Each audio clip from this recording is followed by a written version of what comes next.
நீங்கள் பார்த்துக் கொண்டிருப்பது உங்கள் விஜய்.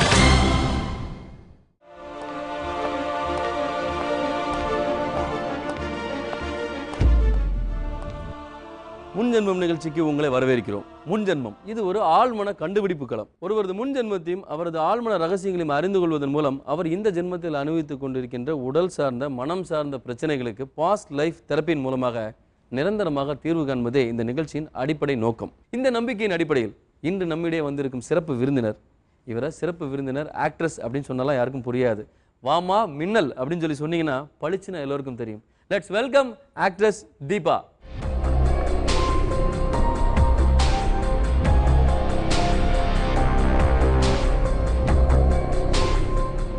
மின்னல் அப்படின்னா தான் உங்களை எல்லாருமே பழிச்சு நீங்கள் அடையாளம் காணிக்க முடியுது. உண்மையிலே அன்றைக்கி நீங்கள் அந்த ஷோவில் பார்த்தது வடிவேலை பார்த்தீங்களா, சரத்குமாரை பார்த்தீங்களா? வடிவேல் சார். வடிவேல் சார் தான் பார்த்தீங்க. காமெடி ரோல் பண்ணுறது அப்படிங்கிறது ரொம்ப கஷ்டமான ஒரு விஷயம் இல்லையா? அந்த டைமிங்லாம் வாங்கி பண்ணுறது எல்லாருக்குமே வராது. ஒரு சீரியஸ் ரோல் கூட, ஒரு ஹீரோயின் ரோல் கூட பண்ணிடலாம், ஆனால் அதில் ஒரு காமெடி பண்ணுறது ரொம்ப சிரமம். நீங்கள் எந்த மாதிரி எஸ்டாப்ளிஷ் ஆகணும்னு நினச்சிங்க சினிமாவில்?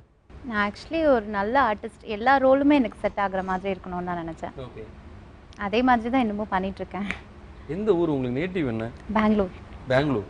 ஓகே, இது வரைக்கும் எத்தனை படங்கள் பண்ணியிருக்கீங்க? 45 படம் பண்ணியிருக்கேன். 45 ஃபிலிம்ஸ். Very good. நடிக்க வந்தது அப்படிங்கிறது உங்களுடைய இன்ட்ரெஸ்டா இல்லை ஆக்சிடெண்ட்டா?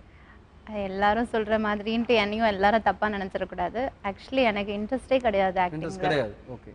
என்னோட இன்ட்ரெஸ்ட் வந்து நான் ஒரு நல்ல டிசைனர் ஆகணும் அப்படின்ட்டு, காஸ்டியூம் டிசைனர் ஆகணும் அப்படின்ட்டு சின்ன வயசுலேருந்து என்னோட இன்ட்ரெஸ்ட்டு. ஆனால் அது அப்படியே போயிடுச்சு, பண்ண முடியல. அதுக்கப்புறம் அப்பா வந்து இல்லை நீ இது உனக்கு கரெக்டாக இருக்கும். அப்பா வந்து சினிஃபீல்டில் இருந்தார், ஃபைட்டராக இருந்தார் அப்பா. அதனால் அப்பா என்னை வந்து இதில் கொஞ்சம் புஷ் பண்ணதுனால எனக்கு கொஞ்சம் ஈஸியாக இருந்துச்சு வரதுக்கு. முன்ஜென்மம், இந்த ரீஇன்கார்னேஷன்ஸ், இதை பற்றி நிறைய விஷயங்கள் நீங்கள் எதுவும் கேள்விப்பட்டிருக்கீங்களா? கேள்விப்பட்டிருக்கேன், ஆனால் அவ்வளோ நம்பிக்கை இல்லை அதில். அவ்வளோ நம்பிக்கை இல்லை? ஓ, கேள்விப்பட்டிருக்கீங்கன்னா என்னன்னு கேள்விப்பட்டிருக்கீங்க சம்மந்தமாக? எந்த ஒரு பிறவியாக பிறந்திருக்கலாம், இல்லை ஆடாக பிறந்திருக்கலாம், மாடாக பிறந்திருக்கலாம், மனுஷ பிறவியாக இருந்திருக்கலாம். அதெல்லாம் சும்மா அப்படின்னு நினச்சிட்டு நான் அசால்ட்டாக விட்டுட்டேன். ஆனால் இந்த ப்ரோக்ராமுக்கு வந்து நானே பார்ட்டிசிபேட் பண்ணும்போது தான் எனக்கு தெரியுது. உங்களுக்கு ஏதாவது பயம் அப்படிங்கிற மாதிரி ஏதாவது விஷயங்கள் உண்டா? கண்டிப்பாக. என்ன? பேய் பயம் இருக்கு. ஓகே, நீங்கள் பேய் பார்த்துருக்கீங்களா? நான் பேய் பார்த்ததில்லை. ஆனால் ஒரு ஸ்டேஜ் அப்போ நான் வந்து அதெல்லாம் சும்மா நம்மளை எல்லாரும் பயமுறுத்துறதுக்காக தான் அப்படி சொல்கிறாங்க அப்படின்னு சொல்லிட்டு நான் இருந்தேன். ஆனால் என்னோட ஒரு படம் ஷூட்டிங் போகும்போது என்னோடய ஃப்ரெண்டுக்கு அவளுக்கு பேய் பிடிச்சிருந்தது. ஓ, என் பக்கத்துலேயே. ஷூட்டிங்காகவா? இல்லை ஷூட்டிங்லேயே அவளுக்கு போயிட்டு வந்தோம். நாங்கள் கோவா போயிருந்தோம். ஒரு மலையாள படம் அது. ஆக்சுவலி போகும்போது பஸ்ஸில் ஆக்சுவலி நாங்கள் பீச்சில் விளையாடிட்டு இருந்தோம். அவ்வளோ நானும் தான் விளையாடிட்டு இருந்தோம். அவள் வந்து வெளியே தான் உட்காந்துட்டு இருந்தா. தண்ணியில் கூட இறங்கலை, நான் தான் தண்ணியில் விளையாட்டுருந்தேன். அப்புறம் பஸ்ஸில் ஏறி போயிட்டோம். ஒரு 11 o'clock இருக்கும்னு நினைக்கிறேன் நைட்டு. சடனாக அட்டாக் ஆகிடுச்சு அவளுக்கு. அதுக்கப்புறம் அவளுக்கு பிடிச்சது வந்து என் லைஃப்பில் இன்னி வரைக்கும் யாராவது பேய் இல்லைன்னு சொன்னாங்கன்னா அது நான் இந்த கதை ஃபுல் கதை சொல்லுவேன் அவங்களுக்கு. அது வந்து படம் கூட தோத்துச்சு. அப்படியே ஒரு அது நான் பார்த்தேன், நான் கண்ணால் பார்த்தேன். உங்கள் ஃப்ரெண்டுக்கு அப்படி அவள் ஆக்சுவலி தலைவலிக்குதுன்னு சொல்லிட்டு உட்காந்துட்டு இருந்தா. நான் வந்து சீட்டுக்கு இந்த பக்கம் உட்காந்துருந்தேன். அவள் உட்காந்துட்டு ஒரு மாதிரி சவுண்டு வந்தது எனக்கு, அப்படின்ட்டு. அப்புறம் அந்த சவுண்டு வந்து மினிட் பை மினிட் வந்து ஜாஸ்தி ஆகிட்டே போயிட்டு இருந்தது. எனக்கு இது ஏதோ தப்பாக தெரிஞ்சுது. சரி என்னமோ தப்பாக இருக்கே இவகிட்ட இந்த சவுண்டு அப்படின்னு சொல்லிட்டு உச்சி முடி பிடிச்சி, பெரியவங்கெல்லாம் சொல்லியிருக்காங்க அது கொஞ்சம் இந்த உச்சி முடி பிடிச்சாக்கா ஓரளவுக்கு கண்ட்ரோல் ஆகும். ஐயோ அப்படியா? ஆமாம், அது வந்து ஸ்ப்ரெட் ஆகாது அப்படின்னு சொல்லிட்டு, பர்ஸ்ட் ஆகாது அப்படின்னு சொல்லிட்டு, சரி அது ஓகே அது என்னமோ எனக்கு தெரிஞ்சதுன்னு சொல்லிட்டு நான் முடியை பிடிச்சிட்டு கண்ட்ரோல் பண்ண அந்த சவுண்டே வரல. அவள் சைலண்ட்டாக இருந்தா.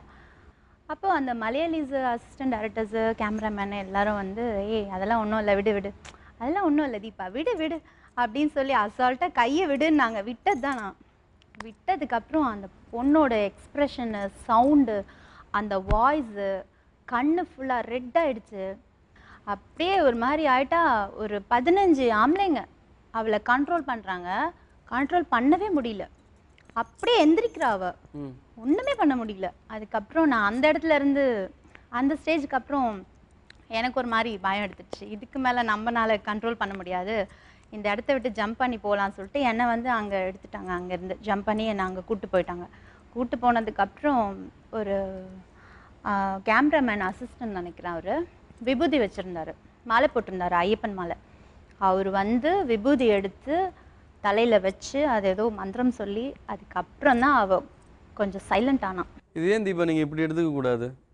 இது வந்து ஏன் பேயின் எடுத்துக்கிட்டீங்க? இது ஏதோ சைக்காலஜிக்கல் ப்ராப்ளம், அந்த நேரத்தில் ஏதாவது ஒரு டிப்ரெஷன், ஒரு ஸ்ட்ரெஸ்ஸு, இல்லை அது ஒரு வேறு ஏதாவது வகையான வெளிப்பாடுகளாக நீங்கள் அதை எடுத்துக்கக்கூடாது. அந்த வகையில் யோசிக்கிற மாதிரி இல்லை. அந்த டைமில் அவளுக்கு அந்த மாதிரி ஆனதுனால அது அப்படி யோசிச்சு. சரி, அந்த பேய் வேறு என்ன சொல்லிச்சு? அது நிறைய பேசினா, இங்கிலீஷில் பேசினா. அவள் கேரக்டருக்காக வந்து அந்த பொண்ணு அந்த அளவுக்குலாம் இங்கிலீஷ்லாம் தெரியாது. அவள் பேசின இங்கிலீஷ் வந்து அவ்வளோ ஃப்ளூயண்ட்டாக இருந்தது. ஸோ நிச்சயமாக அது ஒரு கோவா பேய் தான், படித்த பேய் தான் அங்கே வந்துருக்கணும் அப்படின்னு தான் நான் நம்பிட்டு இருக்கேன். Okay okay. இந்த மேடைக்கு உங்களுடைய இந்த முன்ஜென்ம அனுபவங்களையும் ப்ரெசன்ட் லைஃப் பற்றியும் இந்த மேடையில் உங்களோட ஷேர் பண்ணிக்கிறதுக்கு யார் வந்திருக்கிறாங்க? என்னோட ஹஸ்பண்டும் என்னோட ஃப்ரெண்டும். ஆக்ட்ரஸ் தீபா அவங்களோட இந்த மேடைக்கு வந்து நம்ம கூட பேச போகிறது அவங்களுடைய ஹஸ்பண்ட் மிஸ்டர் ரமேஷ் அண்ட் அவங்களுடைய ஃப்ரெண்ட் மிஸ் திவ்யா, 2 பேரும் வந்திருக்கிறாங்க.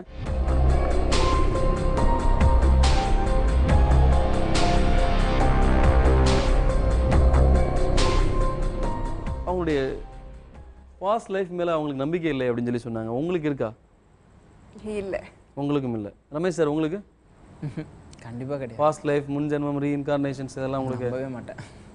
பாஸ்ட் லைஃப்பில் என்னவாக இருந்திருப்பேன் அப்படிங்கிறத பற்றி அவங்க ஏதாவது சொல்லியிருக்காங்களா உங்ககிட்ட? இவங்க ஏதாச்சும் ஒரு கீழே வந்து ஒரு பூச்சி மாதிரி ஏதாவது பார்த்துட்டாங்கன்னா ஒருவேளை நான் இந்த மாதிரி இருந்திருப்பனோ நீங்கள் அந்த அப்படி தான் பேசியிருப்போமே தவிர ஓவராலாம் இது பண்ணிக்க மாட்டோம் நாங்கள். அதை அவங்க பாஸ்ட் லைஃப்பில் என்ன சொல்லியிருக்காங்க அப்படின்னு பார்க்குறதுக்கு முன்னாடி அவங்களுடைய ப்ரெசன்ட் லைஃப்பில் என்ன பேசியிருக்காங்க அப்படிங்கிறத இப்போ நம்ம பார்க்கலாம். நகைச்சுவை நடிகைகளுக்கான தேவை அதிகமாக இருக்கும் தமிழ் திரையுலகில் பெயர் சொல்லும் விதமாக அறிமுகமானவர் தீபா. மாயை படத்தில் மின்னலாக வந்து போனவர் என்றால் ரசிகர்களுக்கு எளிதில் புரியும். நான் இவ்வளவு நேரமா அத்தானை மட்டும் தானே பாத்துக்கிட்டு இருந்தேன். சினிமா, சீரியல் என்று இரட்டை சவாரி செய்யும் கலைஞர்களில் இவரும் ஒருவர். ஆனாலும் காலம் இவருக்கான தனித்த அடையாளத்தை இன்னும் பெற்றுத்தரவில்லை. இந்த வருத்தம் இவரது மனதில் படிந்திருக்கிறது. வெகுளி, பெருமிதம், ஆணவம், மூர்க்கம் என்று தனக்கான பாத்திரங்களில் வித்தியாசத்தை காட்ட முயற்சித்து வருகிறார் தீபா. கலையுலகில் உயர்ந்த இடத்தை பிடிக்க வேண்டும் என்று சொல்லும் தீபாவுக்கு சரியான பள்ளிப்படிப்பு அமையவில்லை என்கிற ஏக்கமும் மிச்சம் இருக்கிறது. ஒளிமயமான எதிர்காலத்தை விரும்பும் தீபாவின் கடந்த காலம் எப்படி இருந்தது? தீபாவின் மனமே இதற்கு விடை சொல்கிறது. நீங்க என்னவா இருக்கீங்க? நான் வந்து நடிக்கிறேன். நடிக்கிறீங்க? ஸோ உங்கள் ஆசைகள், லட்சியங்கள் இதெல்லாம் என்ன? நல்லா நடிகைன்னு பேர் வாங்கணும். எத்தனை வயசு இப்போ? 25. 25. என்ன பயங்கள்லாம் இருக்குமா? பேய். பேய் பயம். ஏன் பேய் பார்த்துருக்கீங்களா? ஆ, பேய் பார்த்துருக்கீங்களா? ஃப்ரெண்டுக்கு வந்திருக்கு. உங்கள் ஃப்ரெண்டுக்கு வந்திருக்கு. என்ன சொல்லிச்சு உங்களை பார்த்து? ஷூட்டிங் போகும்போது அவளுக்கு வந்துச்சு. ஓ, அவளுக்கு பேய் வந்துச்சு. நீங்கள் அதை பார்த்து பயந்துட்டீங்களா? ஃபஸ்ட்டு வந்து பயப்படல. அவள் தலைவலிக்குதுன்னு சொல்லி தலை குனிஞ்சிட்டு இருந்தா பஸ்ஸில். சரி. எந்திரிச்சு கண்ணெல்லாம் ரெட்டாகி பல்லு கடிக்கிற சவுண்டெல்லாம் கேட்டுச்சு.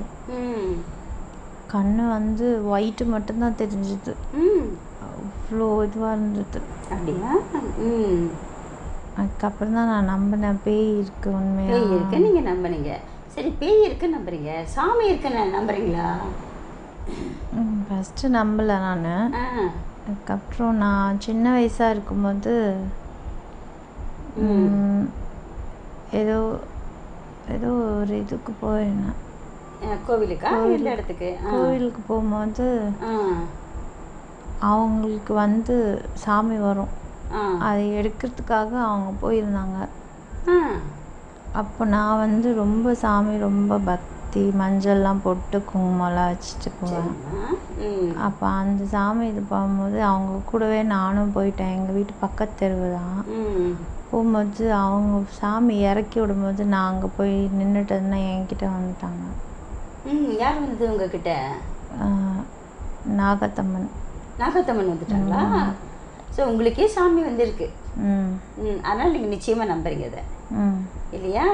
இப்போ நம்ம 25 வயசுலேருந்து அப்படி கொஞ்சம் கொஞ்சமாக குறைச்சி 15 வயசுக்கு போகிறோம். 15 வயசில் இருக்கீங்க. 15 வயசில் எங்கே இருந்தீங்க? என்ன பண்ணிட்டு இருந்தீங்க? நான் டைலரிங் கிளாஸ் கற்றுக்கிறதுக்கு போய் டெய்லரிங் கிளாஸ் பண்ணீங்க. வேற என்ன ஆசையெல்லாம் இருந்துச்சு? டான்ஸ் ஆடணும், பாட்டு பாடணுங்கிற ஆசையெல்லாம் இருந்துச்சா இல்லையா? டான்ஸ் ஆடணும்னு ஆசை இருக்கு எப்பவுமே. ஆஹா, கற்றுட்டீங்களா? இல்லை, கற்றுக்கல. சரி, 15 வயசுலேருந்து நம்ம இப்போ அப்படியே கம்மி பண்ணி 8 வயசுக்கு வரோம். 8, உங்கள் வயசு 8. 8 வயசுங்கிறப்ப எங்கே இருந்தீங்க? என்ன பண்ணிட்டு இருந்தீங்க? எந்த ஊரில் இருந்தீங்க? பெங்களூரில். பெங்களூரில் என்ன பண்ணிட்டு இருந்தீங்க? எங்கள் அண்ணாவோட விளையாடிட்டு இருப்பேன். அண்ணாவோட விளையாடுவீங்களா? சண்டை போடுவீங்களா? விளையாடுவேன். விளையாடுவீங்களா? எல்லாரும் உங்கள் செல்லம்மா என்னன்னு கூப்பிடுவாங்க? டீப் குட்டி. தீப் குட்டி, நல்லதாக இருக்கு பேர், தீப் குட்டி.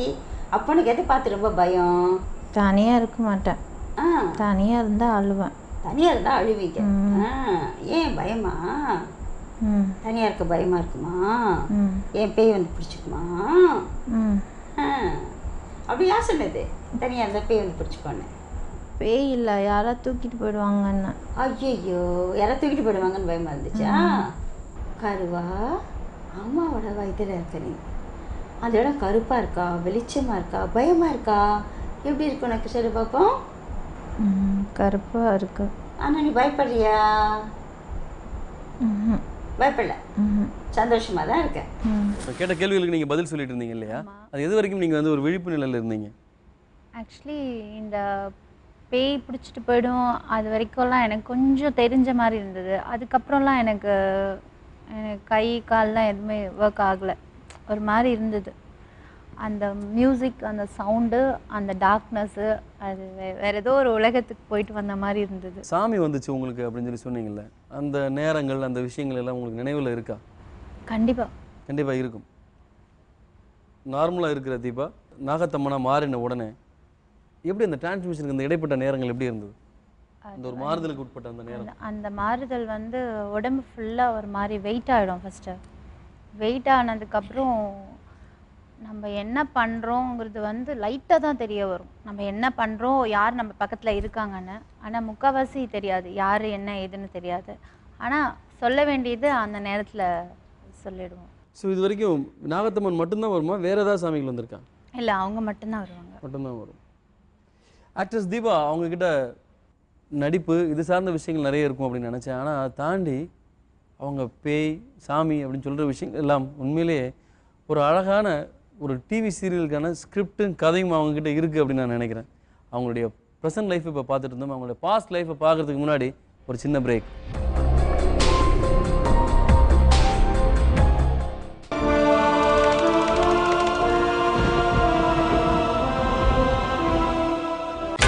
நீங்கள் பார்த்துக் கொண்டிருப்பது உங்கள் விஜய்.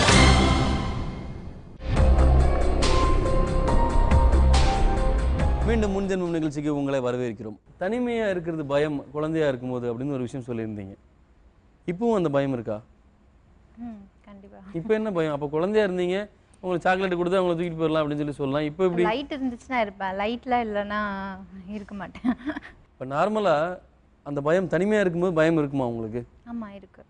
குளிக்கும் போது சோப் போட்டுகிட்டே இருப்பேன், இருட்டாக இருக்கும், டக்குன்னு ஏதாவது வந்து நிற்குமோ நம்ம கண்ணு முன்னாடி அப்படின்னு நினைப்பேன். டக்குன்னு தண்ணி எடுத்து ஊற்றி ஃபேஸில் அந்த மாதிரிலாம் காமெடியெல்லாம் நிறைய நினைப்பேன். அதே மாதிரி ஏதாவது வேலை செஞ்சுட்டு இருந்தேன்னா, தனியாக இருந்தேன்னா ஏதாவது நம்ம பின்னாடி நிற்கிதோ ஏதாவது இருக்கோ அப்படின்னு நினச்சி டக்குன்னு திரும்பி பார்ப்பேன். சரி ஒன்றும் இல்லை அப்படின்னு சொல்லிட்டு நானே எனக்குள்ள ஒரு இதுவாக சொல்லிப்பேன். உங்களுக்கு வேறு ஏதாவது பயங்கள் உண்டா? வேறு எந்த பயமும் இல்லை. கனவுகள் ஒரே மாதிரியான சீக்வன்ஸை துரத்திட்டு இருக்கிற மாதிரி கனவு இருக்குது. கனவு நிறைய. என்ன கனவு? எனக்கு எப்போவுமே ஒரு கனவு வரும், பாம்பு கனவு. என்ன செய்யும்? கடிக்கிற மாதிரி வரும், சில சமயத்தில் துரத்துற மாதிரி இருக்கும். இத்தனை தடவை உங்களுக்கு சில சமயத்தில் இப்படி படம் எடுத்துட்டு அப்படியே மறைஞ்சிரும், அந்த மாதிரி வந்துடும். எத்தனை தடவை கடிச்சிருக்கு? 15-20 வாட்டி 15-20 தடவை கனவுல பாம்போட கடி கடிச்சிருக்கு. இதை பற்றி டீட்டெயிலாக நம்மளுடைய பாஸ்ட் லைஃப் தெரபிஸ்ட், நம்மளுடைய ஹிப்னா தெரபிஸ்ட் வேதமாலிகா கிட்ட நம்ம இதை பற்றி கேட்கலாம். Let's welcome miss வேதமாலிகா.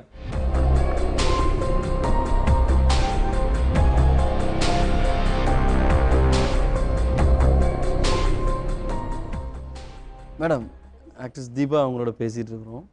இதில் அவங்க சொன்ன ஒரு விஷயம் ரொம்ப ஆச்சரியமாக இருந்தது. அதாவது அடிக்கடி அவங்களுக்கு வந்து ஒரு பாம்பு கனவு ஒன்று வரும். பாம்பு கிட்டத்தட்ட 15 தடவை கனவுல வந்து கொத்திருக்கு என்னைய அப்படின்னு சொல்லி ஒரு விஷயம் சொல்கிறாங்க. இது இந்த பாம்பு கனவுகள் வர்றதுக்கான சைக்காலஜிக்கலி இது என்ன ப்ராப்ளம்ஸ்? அதாவது நிறைய பேர் பாம்பு வருதுன்றாங்க. அதனால் அவங்களுக்கு வந்து நாகதோஷம் இருக்கணும், இல்லை பாம்பு சம்மந்தமான ஏதாவது பிரச்சனை இருக்கணும் அர்த்தம் கிடையாது. பாம்பு இஸ் a சிம்பிள் ஆஃப் ஒரு பயம், ஏதோ ஒரு பிரச்சனைகள், ஒரு பயம், உள்மனதின் பயம். அதாவது ஃபியர்ஸ் ஆஃப் சப்கான்ஷியஸ் மைண்ட்னு சொல்கிறோம் பார்த்தீங்களா. ஸோ அந்த பயங்கள், ஏதோ பயங்கள் அந்த பாம்புங்கிற உருவத்தை நம்மளை வாட்டுது. மற்றபடி நிச்சயமாக வந்து அந்த பாம்புங்கிறது உண்மையிலேயே பாம்பு கிடைச்சா நல்லது, இதெல்லாம் நம்முடைய நம்பிக்கைகள் தானே தவிர உண்மையிலே இது எந்த ஆதாரமும் இல்லை. ஆனால் ஃப்ராய்டு இதிலெல்லாம் பார்த்தீங்கன்னா பாம்பு is a feeling of fear, some phobia, அது வந்து இந்த ஃபார்மில் வெளியே வருதுன்னு தான் சைக்கலாஜிக்கலாக நம்ம முடிவு சொல்கிறோம். ஆழ் மனதில் புதைந்து இருக்கும் அடிப்படையான ஒரு பயம் காரணமாகத்தான் பாம்பு கனவுல வருது, அது கொத்துற மாதிரியான கனவை இவங்க அடிக்கடி காண்றாங்க அப்படின்னு நம்மளுடைய கிளினிக்கல் சைக்காலஜிஸ்ட் சொல்கிறாங்க. இதுக்கு அவங்களுடைய பாஸ்ட் லைஃப்பில் ஏதாவது விடை கிடைக்குமா அப்படிங்கிறது இப்போ நம்ம பார்க்கலாம். நம்மை சிரிக்க வைப்பவர்களின் மனதில் எத்தனையோ வருத்தங்கள் வேரோடி போயிருக்கும். கலை உலகில் தனக்கான இடம் தேடும் தீபாவின் வாழ்க்கையிலும் இது உண்மையாக இருக்கிறது. அப்பாவின் சந்தோஷத்திற்காக சினிமாவில் நுழைந்த தீபாவின் வாழ்க்கை இன்று காலத்தின் வேகத்தோடு கலந்துவிட்டது. வாழ்க்கை, ஆன்மீகம், குடும்பம் என்று ஒவ்வொன்றின் மீதும் தீபா வைத்திருக்கிற நம்பிக்கை மலையளவு இருக்கிறது. அவரது எண்ணங்களை ஏற்றுக்கொள்ளும் வாழ்க்கை துணை அமைந்திருப்பது தீபாவிற்கு கிடைத்த வரம். இந்த சந்தோஷத்தோடு முன்ஜென்மத்தை அறியும் பயணத்திற்கு தயாராகிறார் தீபா. அங்கு அவர் காணப்போவது என்ன? எப்படிப்பட்ட வாழ்வின் ஞாபகங்கள் அவர் மனதில் தேங்கி இருக்கிறது? இந்த சோல் வேற ஒரு உடம்புல ஐக்கியமாக இருந்தது, அதாவது நம்ம முன்பிறவிகளுக்கு போயிட்டுருக்கோம். ஸோ இந்த ஞாபகங்கள் உனக்கு தெளிவாக வரப்போகுது. நீ எந்த ஊரில் இருந்த, என்ன பண்ண, அதெல்லாம் அப்படியே தெளிவாக ஞாபகத்துக்கு வரட்டும். ஏதோ கோவில் மாதிரி இருக்கு. கோவில் மாதிரி இருக்கு. என்ன கோவில்? சிவன் கோவிலா, பெருமாள் கோவிலா, என்ன கோவில் இது? அதே குதிரை. என்னம்மா? குதிரை, யானை எல்லாம் இருக்கு. குதிரை யானைலாம் இருக்கா? நிஜமான குதிரை யானை தானே அது? நீ எங்கே இருக்க, என்ன பண்ணுற? நான் அந்த இதுக்குள்ளே உட்காந்துருக்கேன். எதுக்குள்ளே உட்காந்துருக்க? தூக்கிட்டு போவாங்கள்ல அந்த இந்த பல்லக்கு அதுவா? பல்லக்கெல்லாம் அதில் இருக்கா? எத்தனை வயசு இருக்கும் உனக்கு? 18-19 இருக்கும். எப்படி நீ பல்லக்கில் இருக்க? நீ என்ன ராஜகுமாரியா இருக்கியா? எப்படி இருக்க? நிறைய நகை போட்டிருக்கேன். நிறைய நகை போட்டிருக்க. அப்புறமா அப்பா அங்கே இருக்காரு. அப்பா என்ன பண்ணுறாரு? அவர் அங்கே வந்து ராஜா கூட இருக்காரு. ராஜா கூட இருக்காரு, ஆனால் ராஜா இல்லை இல்லையா? சரி, ராஜா கூட இருக்காரு. அப்போ அவர் என்ன தளபதியாக இருக்காரா, என்னவா இருக்காரு? அவர் கூட இருக்காரு, ராஜாவோட இருக்காரு. அப்போ நீங்கள் ராஜாவுக்கு ரொம்ப வேண்டிய அந்தஸ்தில் இருக்கிறவங்க இல்லையா? சரி, ஒரு 18 வயசில் அந்த காலத்தில் கல்யாணம் பண்ணுவாங்க இல்லையா பொண்ணுங்களுக்கெல்லாம்? அது வரை கல்யாணத்துக்கு பார்க்குறாங்களா? அப்பா வந்து கேட்குறாரு, கல்யாணம் பண்ணிக்கிறியாமான்னு. சரிம்மா. நான் வேண்டாம் சொல்லிடுறேன். ஏன் நீ வேணாம் சொல்கிற? நான் இங்கேயே இருந்துடுறேன், உங்களோடவே இருந்துடுறேன்னு சொல்கிறேன். ஏன் கல்யாணம்னா பயமா உனக்கு? ஏன் பயம் கல்யாணம்னா? அப்பா விட்டு போக வேண்டாம். அப்பா விட்டுட்டு போகணுமே தான் கவலை, மற்றபடி அவர் மேலே வெறுப்பு கிடையாது இல்லையா? சரி, அப்புறம் உங்களுக்கு கல்யாணம் நடந்துடுது. எப்படி நடக்குது அந்த கல்யாணம், சொல்லுங்க பார்ப்போம். கூட்டமாக இருக்காங்க, பந்தல்லாம் போட்டு, தங்க காசு, சீர்வரிசை, வைரம், மாணிக்கம் எல்லாம் இருக்கு. எல்லாம் இருக்கு. சரி, எப்படி கல்யாணம் நடக்குது? அங்கே வீட்லேயே. யார் வீட்டில் நடக்குதுமா? அந்த ராஜாவோட வீட்டில். அது வந்து ஒரு ராஜாவுக்கு இல்லையா? அந்த ராஜா வீட்லேயே நடக்குது. உங்களுக்கும் கல்யாணத்துக்கு முன்னாடி அந்த மாதிரி இருந்ததா? வீட்டோடய இருந்துடணும் அப்படிங்கிற மாதிரி, அதாவது லவ் பண்ணுறதுக்கு முன்னாடி, சந்திக்கிறதுக்கு முன்னாடி சொல்கிறேன். இல்லை, அப்படிலாம் இல்லை. அந்த மாதிரிலாம் இல்லை. கல்யாணத்துக்கு முன்னாடியே நான் என் அப்பா அம்மாட்டே சொல்லுவேன், கல்யாணம் பண்ணிட்டா நானும் என் ஹஸ்பண்டை தனியாக தான் இருப்போம், ஏன்னா எந்த காரணத்து கொண்டும் என் ஹஸ்பண்ட் வந்து வீட்டோட மாப்பிள்ளையா இருக்கேன்னு சொல்லக்கூடாது. எந்த காரணத்து கொண்டும் எங்கள் அம்மா அப்பா வந்து மாப்பிள்ளை தான் பார்த்துக்கிறாரு அப்படியும் சொல்லிடக்கூடாது. 2 பேருமே எந்த இதுலேயும் இது பண்ணக்கூடாது. நீங்கள் தனியாக இருங்க, நான் தனியாக இருக்கேன், அப்படி தான் சொல்லியிருக்கேன் நான். ஸோ உங்களுடைய இந்த பாஸ்ட் லைஃப்பில் பார்த்துட்டு இருந்த விஷயம் அப்படிங்கிறது அதோட முடியலை, இன்னும் நிறைய விஷயங்கள் இருக்குது. உங்களுடைய கல்யாணம் என்னாச்சு, அந்த பூ பந்தல்லாம் போட்டு எப்படி அலங்கரிச்சாங்க அப்படிங்கிற விஷயங்களை நீங்களே இப்போ சொல்ல போகிறீங்க, அதையும் பார்க்கலாம். ராஜாவின் மனைவியாக வாழ்வதற்கும் ராணியாக வாழ்வதற்குமான வித்தியாசம் சிலருக்கு மட்டுமே புரியும். தீபாவின் முன்ஜென்ம வாழ்க்கை சொல்வதும் இதைத்தான். சூன்யமே முடிவு என்றிருக்கும் ஒரு பெண்ணின் கதறல் அந்த வாழ்க்கையில் எதிரொலிக்கிறது. சந்தேகப்படும் கணவன், சுதந்திரமில்லாத வாழ்க்கை என்று ஒரு பெண்ணின் ஆசைகள் அற்றுப்போக வைக்கும் சூழ்நிலை.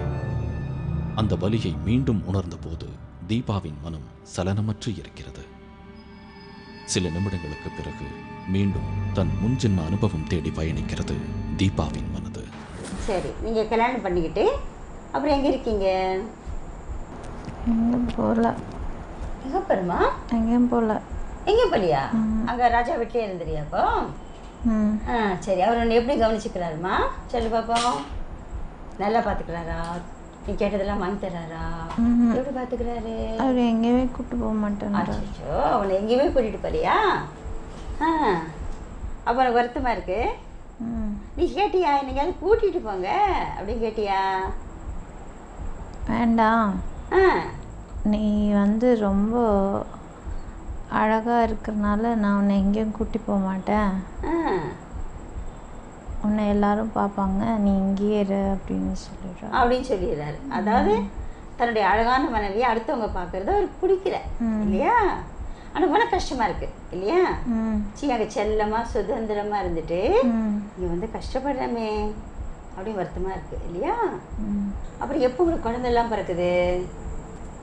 ஒரு 1.5 வருஷம் கழிச்சு வரதுக்கு. 2 வருஷம் கழிச்சு குழந்தை பிறகு. சரி, இப்போ உங்களுக்கு நல்லா பொழுது போகுமே இல்லையா? பாப்பாவை கொஞ்சிருது, அதுலெல்லாம் உங்களுக்கு ஈடுபடுத்திக்கிறீங்க இல்லையா? அப்புறம் இந்த பாப்பா நல்லா வளருதா? அவனுக்கு நிறைய பாடம் சொல்லி கொடுத்துட்டு இருந்தேன். அவனும் அவங்க அப்பா மாதிரி நல்லா பெரிய ஆளாக வரணும்னு. ஓ, பையனா? அது பேர் என்ன? பையன் பேர் என்ன? ராஜமாணிக்கம். ராஜமாணிக்கம், குட். ஸோ அவனுக்கு இந்த போர் பயிற்சியெல்லாம் கொடுத்தீங்களா? வேல், வாள் இது மாதிரிலாம் பயிற்சியெல்லாம் கொடுத்தீங்களா? நல்லா பண்ணுவான் அவெல்லாம். அதுக்கப்புறம் அவனுக்கு கல்யாணம் பண்ணி வச்சிங்களா? எத்தனை வயசில் கல்யாணம் பண்ணீங்க? 19. ஓ, 19 வயசுல கல்யாணம் பண்ணிட்டீங்க. யாருக்கு கல்யாணம் பண்ணி கொடுத்தீங்க? எங்கள் அப்பாவுடைய கூட தம்பி அவருடைய பொண்ணுக்கு. சொந்தத்திலே கல்யாணம் பண்ணி கொடுத்தீங்க இல்லையா? சரி, உங்கள் மருமகள் எப்படி இருந்தாங்க சொல்லுங்க, அவங்கள பற்றி சொல்லுங்க. நல்லா அழகாக இருந்தாங்க. அப்புறம் அவங்க உங்களோடயே இருந்தாங்களா இல்லை வேற வீட்டுக்கு போயிட்டாங்களா? எங்களோட தான் இருந்தாங்க. உங்களோட தான் இருந்தாங்க. சரி, உங்களுக்குள்ள ஏதாவது சண்டைகள்லாம் வருமா இல்லை எப்படி? சண்டைலாம் ஒன்றும் வராது. சொல்லுவேன், அவள் ஏற்றுக்குவா, அனுசரித்து போவா. என்னன்னு கூப்பிடுவீங்க அந்த பொண்ணை? அந்த பொண்ணு பேர் என்ன? மங்கை. மங்கை, நல்லா இருக்கு. அதுக்கப்புறம் நீங்கள் எத்தனை காலம் உயிரோடு இருக்கீங்க? குழந்த பிறந்து அது குட்டி பாப்பாவாக இருந்து தூக்கி கொஞ்சிட்டு இருந்தேன். அதுக்கப்புறம் வயசாகிட்டே போகுது. ஸோ நீங்கள் பாட்டி ஆகிட்டீங்க இல்லையா? சரி, அப்புறம் என்ன பண்ணீங்க பாட்டி சொல்லுங்க. பாட்டி பேரனா பேத்தி ரெண்டும் கொஞ்சிட்டே இருந்தேன். அப்புறமா மூச்சு திணறிச்சு. மூச்சு திணறல் ஏற்பட்டது. சரி. அதுக்கப்புறம் என்னாச்சுன்னு தெரியல. சந்தேகப்படுற ஒரு ஹஸ்பண்ட், ஸோ ப்ரைவேசி இல்லாத ஒரு வாழ்க்கை, இதை பற்றி என்ன நினைக்கிறீங்க? போன ஜென்மத்தில் கொஞ்சம் பாவம் தானா? போன ஜென்மத்தில் கொஞ்சம் பாவம் தான் நீங்கள். ஆனால் என்ன ஒரு பிரச்சனைனா, அப்பயும் அழகாக பிறந்ததுனால தான் பிரச்சனை போல இருக்கு. ஏன் இப்போ எதுவும் பிரச்சனைகள் இருக்கா உங்களுக்கு? இல்ல, அழகு இருந்தாலே பிரச்சனைகள் தானே அப்படியா? பெண்களுக்கு. ஸோ நீங்கள் தேடி போயிருக்கிறது அடுத்து பார்த்தீங்க அப்படின்னா நீங்கள் சினிமா தேடி இருக்கீங்க. ஸோ சினிமா அப்படிங்கிறது இன்னும் கொஞ்சம் ப்ரைவசி இல்லாத ஒரு ஆமா, இடம் அது தானே. இருக்குதான். ஆனா அதுலயும் வந்து நம்ம நடந்துக்கிறத பொறுத்து இருக்கு. நம்ம எல்லா வந்து இடத்துலையும் அதே தான், ஆமா, எல்லாருக்கும் அதே தான். எல்லாருக்குமே அதுதான். ஆக்ட்ரஸ் தீபா அவங்களுடைய பாஸ்ட் லைஃப் ப்ரெசென்ட் லைஃப் ரெண்டையும் இப்போ டிஸ்கஸ் பண்ணிட்டு இருக்கிறோம். பாஸ்ட் லைஃபுக்கும் ப்ரெசென்ட் லைஃபுக்குமான கனெக்டிவிட்டி என்ன, இது சார்ந்த விஷயங்கள் இன்னும் என்னென்ன இருக்குது அப்படிங்கிறத இடைவேளைக்கு பிறகு பார்க்கலாம்.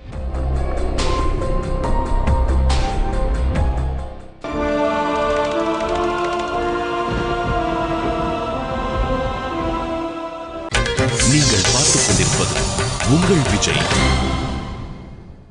அடுத்த ஜென்மத்திலாவது சந்தோஷமான வாழ்க்கை வாழ வேண்டும். கஷ்டங்களை மட்டுமே அனுபவிக்கும் எல்லா மனிதரிடமும் இந்த எண்ணம் இருக்கும்.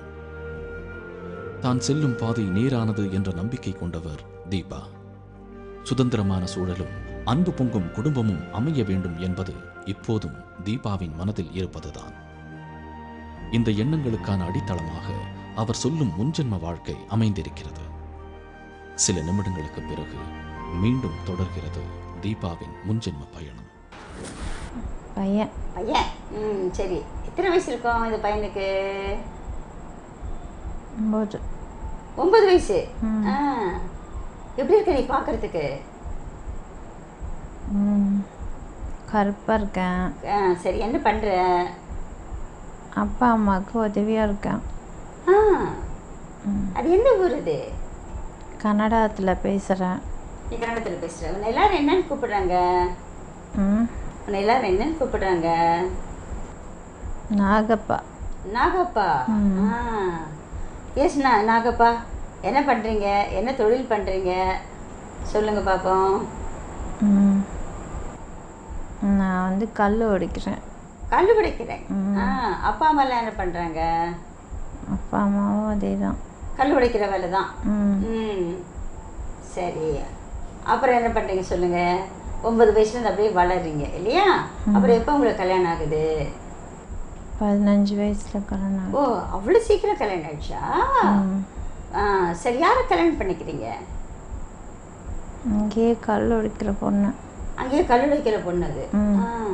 அவங்க கிட்ட பிரியமாக இருந்தாங்களா? குழந்தை பிறந்துச்சா? ஏன் குழந்தை பிறக்கல? குழந்தையே பிறக்கல. குழந்தைய பிறக்கலையா? கடைசி வரல குழந்தை பிறக்கலையா? அது உங்களுக்கு பெரிய ஏக்கமாக இருந்திருக்குமே. ஏக்கமாக இருந்துச்சா? அங்கேயே குழந்தை ஒன்று இருந்துச்சு, அந்த குழந்தைய நாங்கள் எடுத்துட்டோம். நீங்கள் எடுத்து தத்தெடுத்து வளர்த்தீங்க அப்படியா? அது என்ன குழந்தை? ஆண் குழந்தையா பெண் குழந்தையா? பொன் குழந்தை. என்ன பேர் வச்சிங்க அதுக்கு? நாகமுத்து. ஓ, அது நாகமுத்துன்னு வச்சிட்டீங்க. நல்லா இருக்கு பேர். ஸோ நாகமுத்து வந்து நல்லா வளர்ந்துச்சா? படிச்சிச்சா? படிக்க வச்சிங்களா? படிக்க வைக்கலையா? படிக்க வச்சோம். படிக்க வச்சிங்களா? அப்புறம் என்ன பண்ணீங்க? கல்யாணம் பண்ணி கொடுத்துட்டீங்களா? யாருக்கு கல்யாணம் பண்ணி கொடுத்தீங்க? நல்ல வசதியான மாப்பிள்ளைக்கு. பரவாயில்ல, வசதியான மாப்பிள்ளையை கல்யாணம் பண்ணி கொடுத்துட்டீங்க. அது ரொம்ப சந்தோஷமா உங்களுக்கு? சரி, அவர் பொண்ணை கூட்டிகிட்டு எந்த ஊருக்கு போயிட்டாரு? அவர் அவங்க ஊருக்கே போயிட்டாரு. எந்த ஊர் அவங்க ஊர்? கர்நாடகா. அதுக்கப்புறம் பொண்டாட்டி செத்து போயிட்டா. யார் பொண்டாட்டி செத்து போயிட்டாங்க? என் பொண்டாட்டி. சரி. நானும் கொஞ்ச நாள் அப்படியே இருந்துட்டு அப்புறம் நானும் போயிட்டேன். மேடம், இவங்க பேசுகிறத பார்த்தோம் அப்படின்னா இந்த நாகப்பன், நாகப்பா, அப்புறம் முத்துபாய், ஸோ இப்போ வேற அந்த நாகத்தம்மன், இதுக்கெல்லாம் அந்த லிங்க் இருக்கா? கனெக்ஷன் இருக்கா? ஆமாம், பாருங்கள், நாகப்பா அப்புறம் நாகமுத்து, இது அப்படியே தொடருது பார்த்தீங்களா? ஸோ அந்த நீங்கள் சொல்கிறீங்க பார்த்தீங்களா, அந்த தெய்வம் நாகாத்தம்மன் வருதுங்கிறதுக்கும் இதுக்கும் ஒரு பாசிட்டிவ் கனெக்ஷன் இருக்கிற மாதிரி தானே தெளிவாக தெரியுது. உங்களுக்கும் அந்த பக்தி இன்னும் இருக்குது இல்லையா? கண்டிப்பாக இருக்கு. அது மாதிரி அது சில பேருக்கு அது மாதிரி இந்த நாகாத்தம்மன் வரதெல்லாம். எனக்கு இது எப்படி நம்பிக்கை வந்ததுன்னா, இதே மாதிரி தான் பேய் அந்த மாதிரி தான். நம் சின்ன வயசில் ஐயோ அதெல்லாம் சும்மா அப்படின்னு தான். இது வந்து நான் கண்ணால் பார்த்தது வந்து எவ்வளோ பேர் இன்னமும் விரதம் இருந்து 108 நாள் விரதம் இருந்து 2 வாரம் 1 வருஷம் 3 வருஷம் பல வருஷங்களாக விரதம் இருந்து கோவிலுக்கு போய் இன்னமும் தவம் கேட்டுட்ருக்காங்க, இந்த மாதிரி எனக்கு வரணும் அப்படின்ட்டு. ஆனால் அவங்களுக்கெல்லாம் அந்த பாக்கியமே இல்லை. நான் வந்து எங்கேயோ போயிட்டு இருந்த பொண்ணு, நான் அந்த மங்களகரமாக அந்த வாடையில் இருந்ததுனால என் மேலே ஆசைப்பட்டு வந்தது வந்து ரொம்ப சந்தோஷமாக இருக்குது. ஆனால் நாகாத்தம்மன் உங்கள்ட்ட வேறு என்னென்ன பேசுவா? என்கிட்ட பேச மாட்டாங்க. அந்த டைமில் என்ன, அந்த டைமில் நீங்கள் பேசுவீங்க நாகாத்தம்மன். நாகாத்தம்மல் அவங்கள்ட்ட பேச மாட்டாங்க. ஆனால் அவங்களுக்குள்ள நாகாத்தம்மல் வந்துட்டா தீபா பேசுவாங்க நாகாத்தம்மலுக்கு பதில் அப்படின்னு சொல்லி சொன்னாங்க. ஸோ அது ஒரு பிரச்சனையாக இல்லை அப்படிங்கிறனால அவங்க வந்து சந்தோஷமாக அதோடு இருக்கிறதா சொல்கிறாங்க. இன்னும் ஏராளமான விஷயங்கள் இருக்குது. நம்ப முடியாத ஆச்சரியங்களோடு இடைவெளிக்கு போகுது.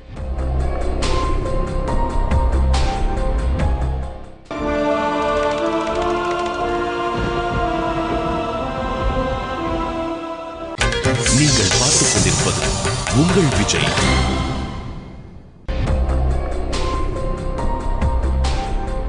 மீண்டும் முன்ஜென்மம் நிகழ்ச்சிக்கு உங்களை வரவேற்கிறோம். கார்டியன் ஏஞ்சல்ஸ் அப்படின்னு இங்கிலீஷில் ஒரு வார்த்தை சொல்லுவாங்க. அதாவது காவல் தெய்வங்கள் அப்படின்னு சொல்லி சொல்லுவாங்க. ஒரு மனிதன் பிறப்பெடுத்த உடனேயே அவனுக்கு உதவி செய்வதற்காக 4 தேவதைகள் அவனுடைய பக்கத்திலேயே சூழ்ந்து இருக்கும் அப்படின்னு சொல்லி சொல்லுவாங்க. அவனுடைய பாதுகாப்பு, அவனுடைய வளர்ச்சி, அவனுக்கு ஏற்படக்கூடிய ஆபத்துகள், இதிலிருந்தெல்லாம் அந்த தேவதைகள் அவனை காத்து வருவதாக நம்மளுடைய முன்னோர்கள் நம்பிட்டு இருந்தாங்க. இந்த காவல் தெய்வங்கள் எதன் அடிப்படையில் வரும் அப்படின்னா, அவனுடைய பூர்வ ஜென்ம கர்மத்தின் அடிப்படையில் அவனை சுற்றி இருந்து அவனை பாதுகாக்கும் அப்படிங்கிறது நம்பிக்கை.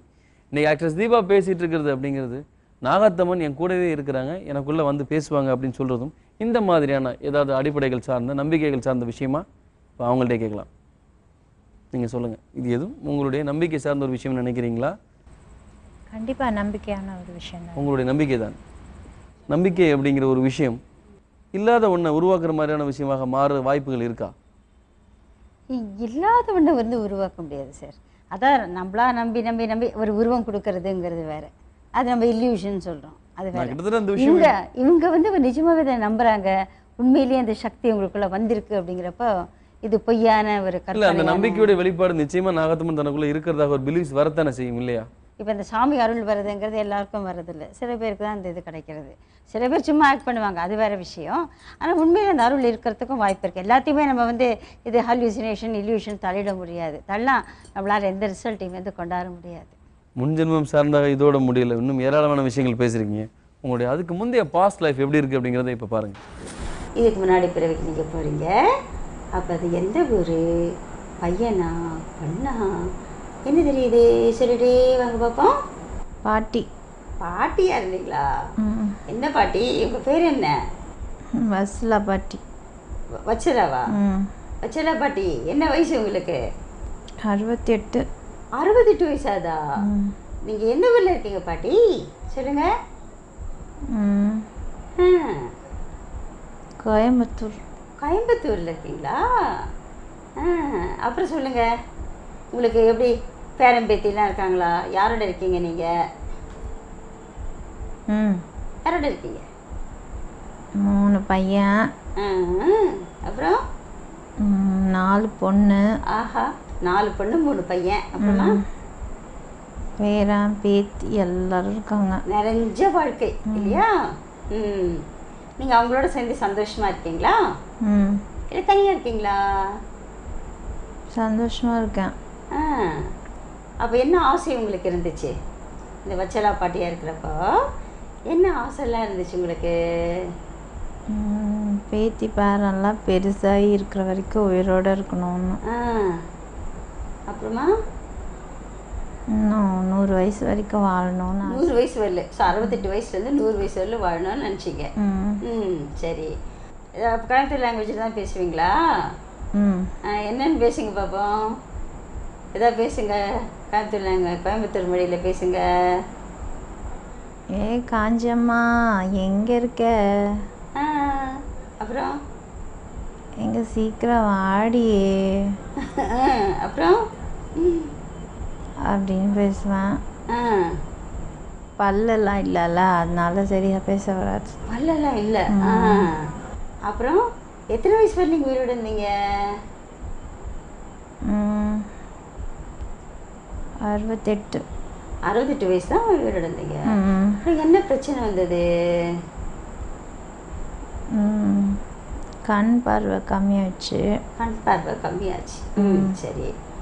அப்புறம்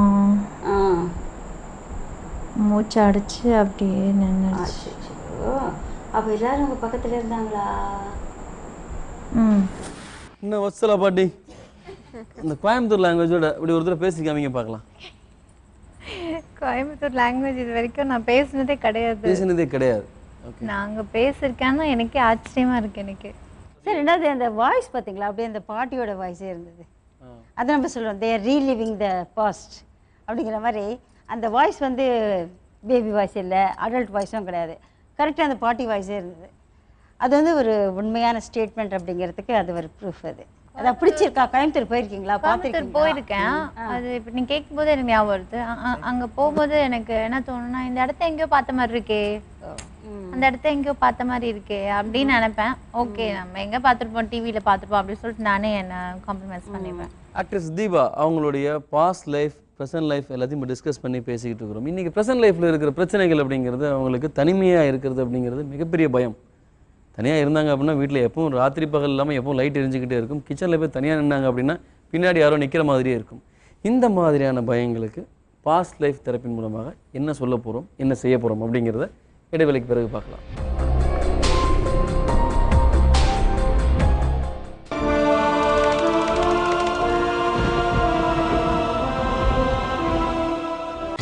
நீங்கள் பார்த்துக் கொண்டிருப்பது உங்கள் விஜய்.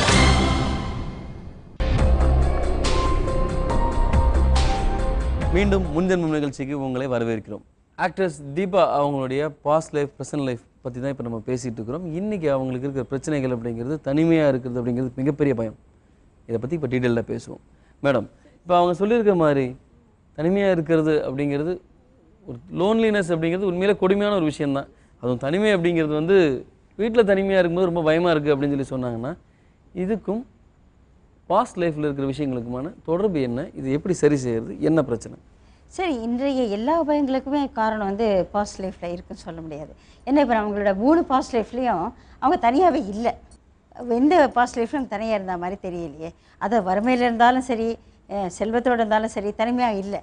ஸோ இது வந்து ப்ரெசன்ட் லைஃபோட பயங்கள் தான் உங்களுக்கு. ஸோ ஏதாவது சின்ன குழந்தையாக இருக்கும்போது யாராவது பயமுடுத்தி ஏதாவது பண்ணியிருக்கலாம் சார். இப்போ எல்லாமே நம்ம பார்க்கல இல்லையா? எனக்கு அந்த பயம் வருதுன்னு இப்போ எனக்கு புரியுது. சின்ன வயசில் வந்து நான் ரொம்ப அடம் பிடிப்பேன்.